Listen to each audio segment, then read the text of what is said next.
வணக்கம்ப்பா. பிஸ்கட் தான்ப்பா பெரிய ஆபத்தான உணவு. குழந்தைகளுக்கு நம்ம சீக்கிரமாக வாங்கி கொடுத்துட்றோம் தின்பண்டத்துக்காக வேண்டி.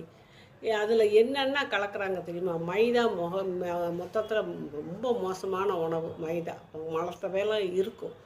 அப்படி இருக்கும்போது மைதா சேர்க்குறாங்க. அப்புறம் இந்த க்ரீம் பிஸ்கட்டுங்கிறாங்கல்ல, அதில் போடுற க்ரீமில் என்ன சேர்க்குறாங்கன்னு நம்மளுக்கு யாருக்குமே தெரியாது. தேவையில்லாத டால்டா, அப்புறம் கலருக்கு மோசமான கெமிக்கல்ஸு, அப்புறம் அது ருசியாக டேஸ்ட்டாக இருக்கணுங்கிறதுக்கோசரம் என்னென்னத்தோ கலக்கிறாங்கப்பா.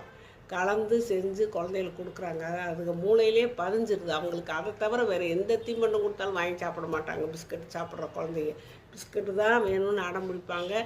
குழந்தைய அடத்தை தாங்க முடியாமல் வாங்கி கொடுத்துட்றாங்க பெரியவங்க.